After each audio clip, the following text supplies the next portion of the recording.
it's time for another Ask Nico Q&A after a bit of a hiatus, but I'm back from Arizona from the retreat and it was so awesome. I just put up a video, just a little bit of reflection on it, and then there are a couple more videos on that coming out. Chris has got one that we took on a hike in Sedona itself, and then I'm going to be editing one that we did on our hike from up Cathedral Rock, which will be happening.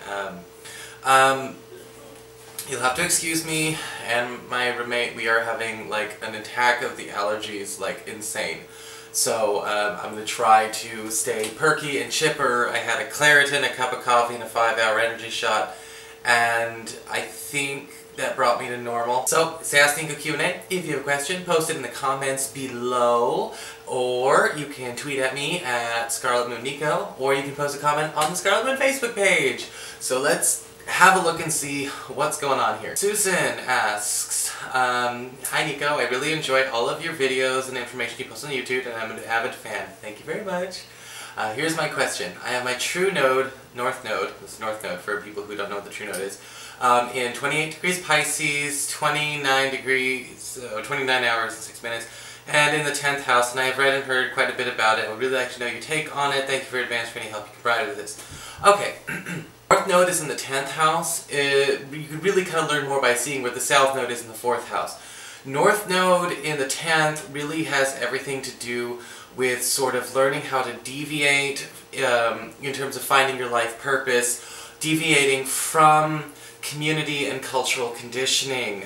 Your North Node in the 10th can have everything to do with almost literally starting over a brand new theme when it comes to, you know, maybe if there's like a family trade, you're going to deviate from that. A family religion, we're going to deviate from that in a big way. Your purpose is going to come out of this, and so challenging yourself by kind of, you know, again, breaking every mold you can is, you know, is basically that in a nutshell. If that makes sense. You know, the North Node here can also indicate that there is going to be a definite need for you to be getting a career in something that is socially responsible, especially when it comes to helping people get back on their feet, just in kind of like a short practical assessment there. 313 Yo Mama asks, hello, do you recommend any magic or other solutions for my dog? He's a 13-year-old Jack Russell with issues with hair dryers and open ovens, and he hides every time he sees one. He also wants to be touched and get close to people. Once he's been touched or cuddled up to you, he bites hard. Thank you.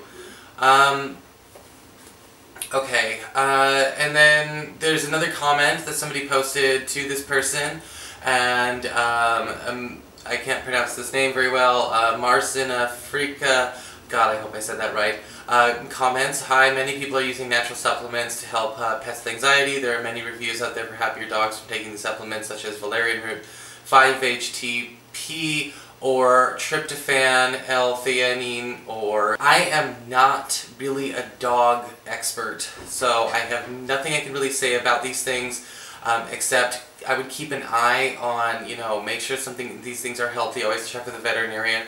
As far as magic or other solutions for your dog, one of the things that I've noticed works on dogs is that they do have acupressure points at the tips of their ears, okay? Very into their ears. I think that if you give these a nice soft massage, you will actually notice that these dogs will actually start to calm down.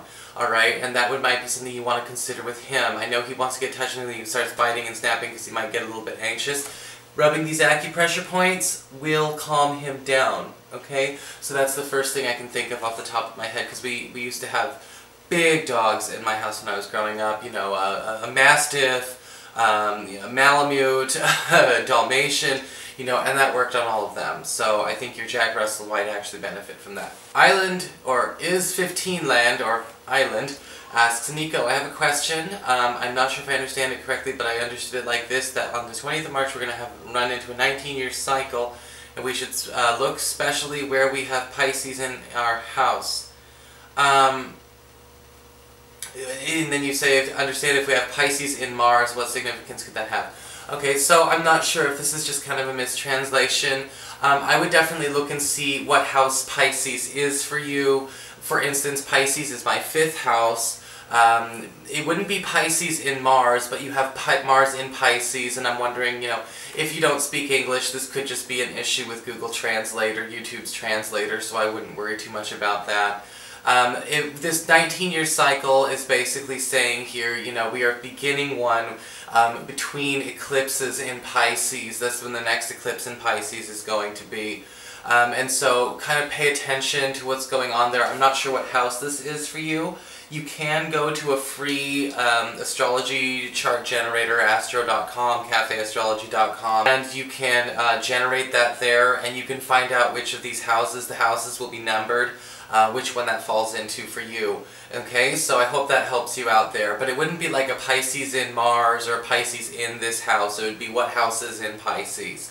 Alright? Aaliyah K asks, "Hi Nico, I would like to study astrology on a more deeper level, enough to do an in-depth reading of someone's chart. I do understand the influence of planets in different houses, and I follow astrology and its transits through the months as a hobby I enjoy. But what would you recommend, or where should I start regarding courses, or what not to understand it at a deeper level in order to read astrology charts and potentially do this as a side business to start with? Thank you." Alright. Well, honestly, what I would first do, there is a book that I have not unpacked. I actually took it with me. It's one of the first books I started working with astrology back in like 1996. Back when I was just like, you know, 12 and getting all into horoscopes and stuff. I didn't even start reading astrology, you know, as a thing until, you know, I was in my 20s. But I would say that the instant horoscope reader might be something to look at, if only for the fact that it does kind of help you plug and play. And that's kind of what I do, you know, when I teach my classes. I teach kind of like a plug and play, learn to understand, you know, what this means as it transits through the houses. It looks like you're okay there. If I were you, I would probably pay attention to aspects more than anything else. You know, kind of get yourself in depth with that. And you don't need to kill yourself trying to figure out, well, what's a quincunx and a semisextile and all that kind of stuff. You know, pay attention to like squares and trines and find out what those really mean. You know, a square is very different than an opposition, though in common horoscopes we just know that they're negative. And a trine and a sextile are very different, we just know that they're positive. So pay attention to what's going on there, and that might actually make a big difference for you. You know, astrology is a lot like chemistry or cooking. You know, it's really more about, you know, how do these things actually play off each other. As far as like a course, I didn't actually take a formal course. I started studying astrology before it was trendy to try and make a buck giving out certifications and things that are not accredited education. Oh my God, I said that out loud. So that would be something to think about. You don't necessarily need to go get an astrology certificate. Like I said, I do teach a course on my retreats, but at the same time, these are things that can, you know, that you can also do, you know, on your own. But I would look up that book, The Instant Horoscope Reader. That honestly was the first and still the best thing that I can actually recommend. Kachu. Hi Nico, nice cat. I love watching your channel. My question is, can someone inadvertently curse you by just having extreme resentment or jealousy towards you, even if you two are not in contact with each other? And what I mean by a curse is something that affects you long term. If it is possible, to what extent can those negative feelings affect your life? And how can you make sure that your own negative feelings do not harm others? Very good question. Very good question. Yes and no. Technically that's a hex, but we're splitting hairs at this point. See, it really only actually has power if that person is consciously directing a lot of energy at you. And that can happen in situations with like resentment and envy and things like that. This would definitely be something that could affect you long term, especially if you're not one to practice, you know, routine cleansing of your energy and protecting of your energy, and you know, and making sure that you're actually healed on a consistent basis. And to what extent could those negative effects, you know, hit your life? It could cause a lot of problems. You know, sometimes we call that crossing in certain magical paths, where there's a cross is basically like a block. So you may be crossed somewhere. This could block you from actually moving forward in some aspect of your life. This could take effect on your health. And it's not because this is manifesting and this is all a mind trick. This is actual energy on energy clashing going on between auras. And that really can be something we got to pay attention to. How can you make sure that your own negative feelings don't harm others? Again, try not to let your feelings generate too much energy. One of the big things about magic that you've got to understand is that magic is not an intellectual pursuit. Manifestation is not an intellectual pursuit. So thoughts don't do anything on their own. We actually have to put feeling and energy behind it. Rumination, obsession, and really kind of puts a lot of energy into something. So when you feel your energy start to build up, your emotions start to build up, you really got to control what those things, what kind of thoughts those are going behind. You really have to concentrate and push a lot of force into something to cause harm to somebody, because there are a lot of environmental and and oppositional factors to consider. Jeanette asks, well, first she says, I wish I could ask you to do a video of who you are and how you became you, but I know that would be hours and hours of just fun video. You should consider it, maybe, possibly. I do actually have a channel that's a bit more vlog-ish, Scarlet Moon Magic. If you guys have not checked out my other channel, please do go and subscribe to it. Scarlet Moon Magic, all one word. It's on the recommended list. I'll put a link to it in my in the description box as well. And Scarlet Moon Magic is more personal, and we do talk a little bit about who I am and how I became me in certain ways, my relationship with my deities and all kinds of stuff like that. And I'll do a bio or something like that sometime. Anywho, she says she's trying to validate, you do claim to practice the Wiccan religion, right? I'm sorry if I'm saying it wrong. I've just started looking into it. I've always been raised in a Christian family, values, etc. So this is all very new to me. I will say, however, that I've always felt that there is more to the story.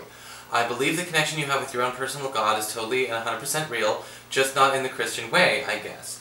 Anyways, I want to learn everything there knows about the Wicca/Wiccan religion. What is your advice on this? So, as far as as far as where to start my journey and where I can find as much info on it, as I can. I don't want anyone or you to think I'm just doing this for fun or anything other than me having a gut feeling that this is for me and this is who I am. And the little research I have done, I think I completely agree. I'm not Wiccan, but I understand what you mean. I am a witch. For those of you, there is a differentiation. One of the things I would say is that, I'm not Wiccan. I don't follow the Wiccan path extensively. There are a lot of intermixed practices when it comes to witchcraft, though. And I would call myself an eclectic, or an eclectic witch, I guess you could say. But a lot of the time I don't even like to give myself a title because I kind of feel like that still kind of pigeonholes me in a sense. But I know what you mean. Now, if you're interested in studying witchcraft as a practice versus a religion, that would be something to look at. Wicca is a bit more of a religion as opposed to witchcraft, which is more of the practice. You're familiar with Christianity. I'll use an example. Wicca is to witchcraft as Catholicism is to Christianity. There is going to be some differentiation there. If you're interested in nature magic and Wicca, there are plenty of good resources out there. I myself actually do incorporate some Wiccan practice into my work. I would definitely say that, make sure that you do keep an open mind and you don't forget not to throw yourself in. Studying these things, you can't go at it the way some people go at religion. You can't really become your own, I guess you could say, connection to source if again, you dive in with a religious sort of mind. So make sure that, again, we're not going out there looking for somebody to, build a new church with, or, philosophically speaking. One of the things I would definitely recommend, though, as far as literature is concerned, this might actually be very good for you. Anne Mora is a very popular, with very good reason. She's a very good author, and you can get a lot of her books just at like a Barnes & Noble. And it's all about green witchery, green witchcraft, which is pretty much a lot like Wicca, only with some deviations. That might be the best starting point to go at, because we're talking, she also incorporates a couple of other faiths that are very, and practices that are common in witchcraft, modern witchcraft. I like her a lot. Eileen Holland, she wrote a book called The Wicca Handbook, which I have right here, actually. This is one of my first books. When was it published? It got republished a couple of times. It's read now, but I've got one of the originals here. So this one was published back in 1999, so I was, 14 years old. So this book here, like I said, it might be different now because this is an old beat-up version. It's about 16 years old. So that would be another one. Now, this book is a little bit more, again, a book of correspondences, what does what, crystals, herbs, gods, numbers, planets, but at the same time this also does talk about tools. She does put an emphasis on Wicca, and she's not really a fan of eclectics like me, which is heartbreaking because I love her writing.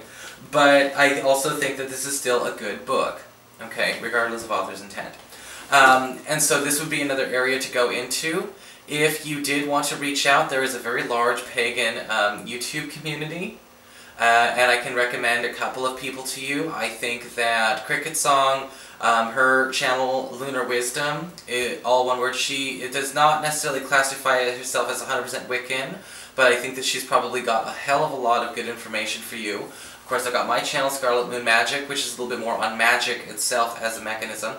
And then another good one, well, I'll recommend my roommate Mike, Indigo Speaker, but he doesn't really stick all exclusively to Wicca either. So you're never going to find somebody who sticks exclusively to Wicca all the time. But those are some areas for you to look at if you're interested. Okay? So sorry for the long-winded answer. Thank you everybody for for participating in the Q&A this week. It's been a lot of fun. I'll talk to you later.